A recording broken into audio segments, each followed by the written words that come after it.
नमस्कार, तेजस्वी जोशी रेसिपीजमध्ये तुमचे खूप खूप स्वागत आहे. आज मी तुम्हाला वाटण घालून मसूरची तिखट डाळ शेवग्याच्या शेंगा टाकून बनवून दाखवणार आहे. ही डाळ भातासोबत खूपच चविष्ट लागते. बनवायला अतिशय सोपी आहे ही डाळ. चला तर मग रेसिपीला सुरुवात करूया. तुम्हीसुद्धा नक्की करून पहा. मला खात्री आहे तुम्हाला आणि तुमच्या फॅमिलीला नक्की ही डाळ आवडणार. गॅस ऑन करून टोपात एक पळी तेल तापल्यावर इथे मी कढीपत्ता फोडणीला देणार आहे. फोडणी दिल्यानंतर आता जे वाटण तयार केले आहे ते तेलात परतवून घेणार आहे.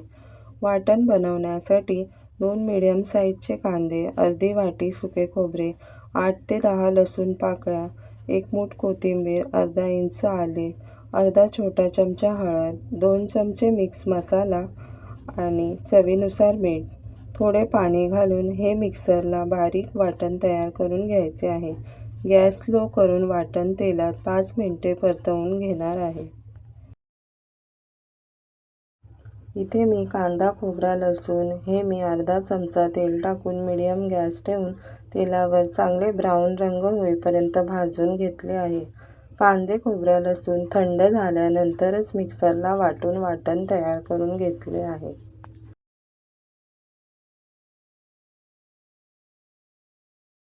स्लो गॅसवर 5 मिनिटे वाटण परतवून घेतले. तुम्ही पाहू शकता वाटणचा कलर थोडा चेंज झाला आहे. आता शेवग्याच्या शेंगा इथे मी पाव किलो साफ करून स्वच्छ धुवून घेतल्या आहेत. त्या मसाल्यात परतवून घेत आता इथे 1 वाटी मसूर डाळ कुकरला मी 3 शिट्ट्या देऊन शिजवून घेतली आहे. ती डाळ आता यामध्ये मिक्स करून घेणार आहे.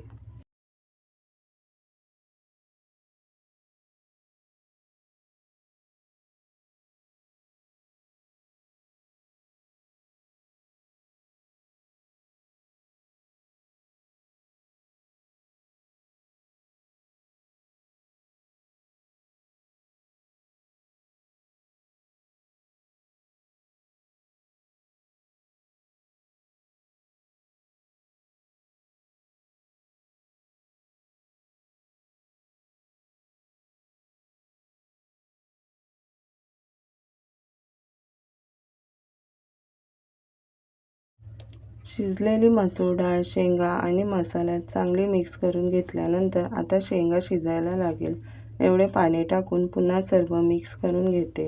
ही डाळ जास्त पातळ करायची नाही, घट्टच छान लागते. आता झाकण ठेवून 5 मिनिटे शिजवून घ्यायची आहे.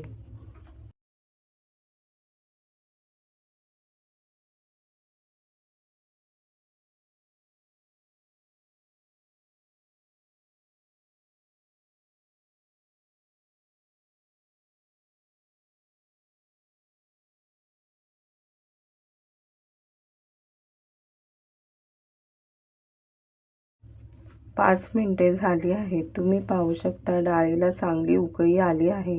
आता यामध्ये मी 4 ते 5 कोकमाचे तुकडे टाकून पुन्हा मिक्स करणार आहे. कोकम नक्की टाका, डाळीला खूप छान चव येते.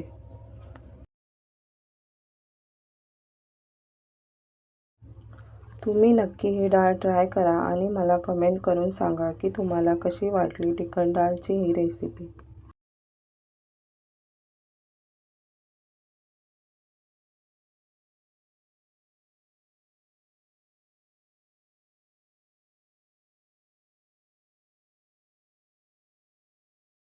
आता इथे मी किचन किंग मसाला टाकून अजून 5 मिनिटे डाळ झाकण ठेवून शिजवून घेतली आहे.